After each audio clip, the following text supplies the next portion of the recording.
मैं उस भाषा में आपको एस्ट्रोलॉजी बताना चाहता हूं, सिखाना चाहता हूं, जिसमें आपको किसी के पास जाने की जरूरत नहीं है। आप अपनी जन्मपत्री में खुद ही देख सकते हैं कि क्या चीजें आपको फायदेमंद है। सामान्य सूत्र बता रहा हूं आपको कि जब भी आपकी मदर बीमार हो, आप 1 लीटर कच्चा दूध जल में प्रवाह करें।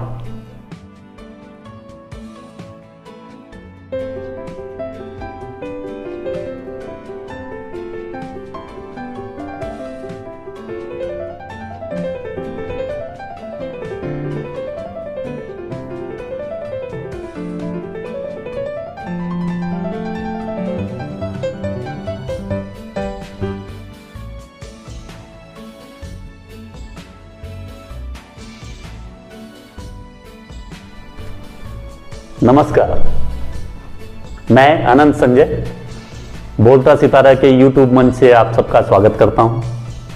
पिछले एपिसोड में मैंने आप सबको रक्तदान और जलदान के संबंध में बताया था। आप सबने सराहा, मेरे इस प्रयास को सराहा, मुझे बहुत खुशी हुई। आज इस एपिसोड में मैं आप सबको धर्मार्थ अन्य कार्यों के बारे में बताना चाहता हूं। आज मैं आप सबको बताऊंगा कि धर्मशाला किनको बनाना चाहिए, सराय किनको बनाना चाहिए, किन लोगों के लिए कपड़े दान करना निषेध है। आप देखेंगे छोटी छोटी बातें जीवन में कितना महत्व और कितना महत्वपूर्ण हो जाती हैं। लोग छोटी छोटी गलतियां करके खुद को बर्बाद करते हैं। इसी क्रम में आज मैं आप सबको पहला सूत्र बताना चाहता हूं। आप सिंपल देखिए, जिन लोगों की जन्मपत्री में 8वें घर में शनि है, बिल्कुल सीधे से देखना है कि 8वां घर देखना है, 8वें घर में क्या शनि है क्या। जिन लोगों के 8वें घर में शनि है उनको धर्मार्थ न होटल बनाना चाहिए, न सराय बनाना चाहिए, न धर्मशाला बनाना चाहिए। अगर वो अपनी कमाई से धर्मशाला या सराय बनाएंगे, बर्बाद हो जाएंगे। शनि के दोषों का बहुत सारा दुष्परिणाम उनको भोगना पड़ेगा। उनका परिवार नष्ट होने लगेगा, उनकी कमाई खत्म हो जाएगी। इसलिए अगर आपके 8वें घर में शनि है तो आप धर्मशाला सराय बनाने से बचिए। अगर किसी ने बना दिया है तो उसका भी उपाय मैं अगले एपिसोडों में बताऊंगा कि अगर किसी से गलती हुई है या किसी के ऊपर प्रकोप शुरू हो गया है तो कैसे कम करेंगे आप। आज का दूसरा सूत्र, जिन लोगों की जन्म कुंडली में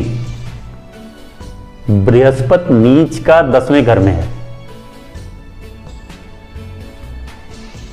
बहुत ध्यान से सुनिएगा। जिन लोगों की जन्मपत्री में नीच का बृहस्पति 10वें घर में है और उसी समय चंद्रमा उसके सामने 4थे घर में हो, ऐसे आदमियों को धर्मार्थ कार्यों से बचना है। ऐसे आदमी को धर्मार्थ अस्पताल बनाने से, धर्मार्थ सराय बनाने से, धर्मार्थ धर्मशाला बनाने से बचना है। अगर ये योग है, मतलब आपके 10वें घर में नीच का बृहस्पति है और उसी समय 4थे घर में चंद्रमा है, फिर आपको धर्मार्थ कार्यों से बचना है।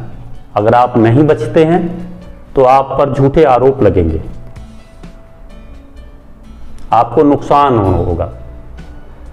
हो सकता है कि आपको झूठे आरोप की वजह से बहुत बड़ी मुश्किलों का सामना करना पड़े और मृत्युदंड तक झूठे आरोप में मुमकिन है।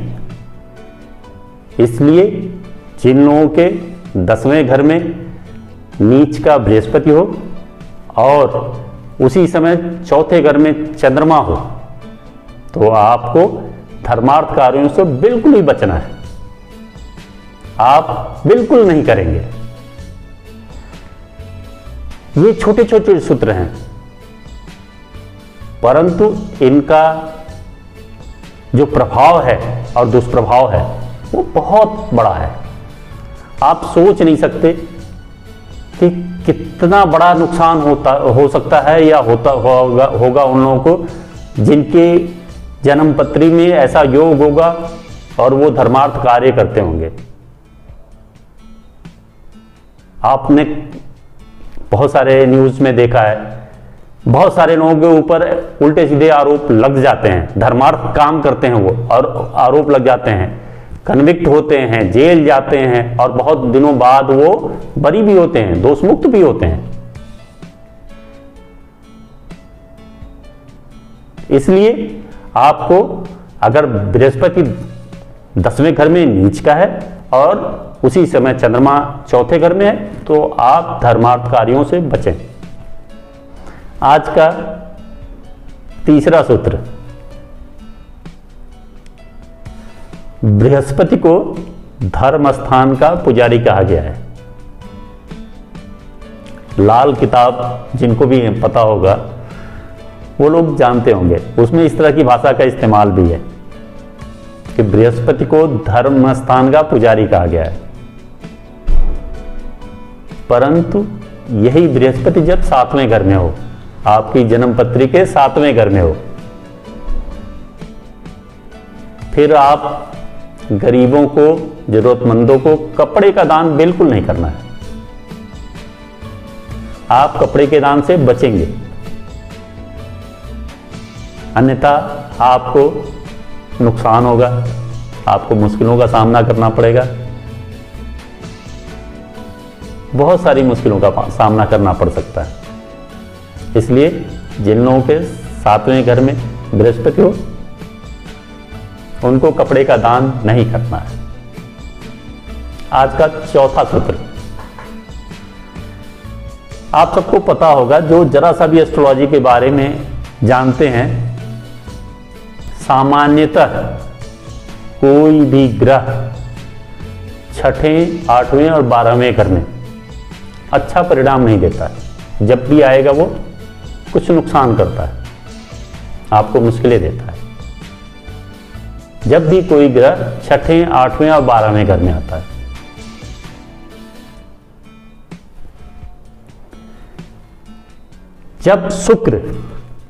जब आपकी जन्म पत्री में शुक्र 8वें घर में हो, आज का ये चौथा सूत्र है, ध्यान से सुनिएगा। जब आपकी जन्म पत्री के 8वें घर में शुक्र हो, आपको गरीबों को, असहायों को, विधवाओं को कोई मदद नहीं करनी है। अन्यथा आपको मुश्किलों का सामना करना पड़ेगा, आप फाइनेंशियली क्राइसिस में जाएंगे, आपको बहुत सारी मुश्किलों का सामना करना पड़ेगा।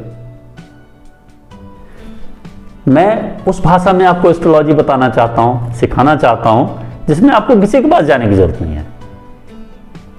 आप अपनी जन्मपत्री में खुद ही देख सकते हैं कि क्या चीजें आपको फायदेमंद है, क्या चीजें आपको नुकसानदेह है, और आप इसे अपने दैनिक जीवन में उपयोग में ला सकते हैं। इससे आपको देखिएगा, आप अपने परिवार पे प्रयोग करिए, आप अपने आसपास के लोगों पे प्रयोग करिए, देखिए फर्क पड़ता है कि नहीं पड़ता है। और आज अंत में मैं आपको एक उपाय बताना चाहता हूं जो सबके लिए है। हम अपनी मां को कितना प्यार करते हैं, सब बहुत माँ को प्यार करते हैं। माँ से बड़ा इस दुनिया में कोई नहीं है, जो हमें धरती पे लाती है, जो हमें जन्म देती है।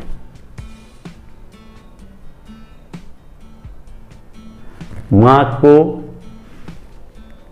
हम कितना ऊंचा स्थान है जीवन में हम सभी जानते हैं। माँ का स्थान कितना ऊंचा है। सबके लिए एक सूत्र देता हूं, जब भी मदर बीमार हो, ध्यान से सुनिएगा, कोई एस्ट्रोलॉजी का इससे रिलेशन, किसी की पत्री देखने की जरूरत नहीं है, कुछ भी नहीं देखने की जरूरत है। एक एस्ट्रोलॉजी का सामान्य सूत्र बता रहा हूं आपको कि जब भी आपकी मदर बीमार हो, आप 1 लीटर कच्चा दूध जल में प्रवाह करें, मदर सर्दियां ठीक होनी शुरू होंगी। ये स्पिरिचुअल दान है।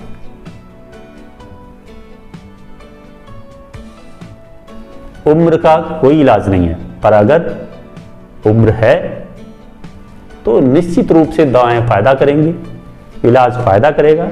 जैसे ही आप दूध प्रवाहित करेंगे, और दूध आपको सूर्योदय के बाद और सूर्यास्त से पहले प्रवाहित करना है बहते जल में। आप प्रवाहित करिए, और खासकर बेटा, सगा बेटा प्रवाहित करता है, बहुत फर्क पड़ेगा, मदर ठीक होंगे, हर हाल में ठीक होंगे। इसी के साथ आज हम यही विश्राम लेते हैं। अगले अंक में बताएंगे कि आपको किन लोगों को मकान सूट करता है, किन लोगों को नहीं सूट करता है। आपको बताना चाहता हूं कि शनि का मकान से सीधा संबंध है। शनि डिसाइड करता है, आपके जन्म पत्री में शनि की स्थिति डिसाइड करती है कि आपको मकान सूट करता है या नहीं करेगा। आप अपनी कमाई से मकान बनाएं या नहीं बनाएं, अगले एपिसोड में इसी पे चर्चा करेंगे। और मैं आप सबको बताऊंगा, शनि की 12वीं स्थिति में बताऊंगा कि आपको मकान बनाना चाहिए या नहीं बनाना चाहिए। बनाना चाहिए तो वो आपको कितना उपयोगी रहेगा। इसी के साथ आप सबसे आज के लिए विदा लेता हूं। अगले एपिसोड में पुनः उपस्थित होऊंगा। तब तक के लिए हमें आज्ञा दीजिए। दोस्तों, आप सबको मेरा एपिसोड पसंद आया हो तो मुझे लाइक करिए, सब्सक्राइब करिए। मैं अपने Facebook account, Instagram account, website के लिंक्स आपको अपने यूट्यूब के नीचे डिस्क्रिप्शन में दे दूंगा। आप सब वहाँ जा सकते हैं, देख सकते हैं।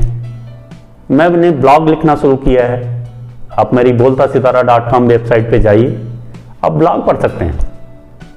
अभी मैंने 2 ब्लॉग लिखा है, आप देखेंगे उसमें मैंने चंद्र कुंडली, चंद्र लग्न और लग्न के बारे में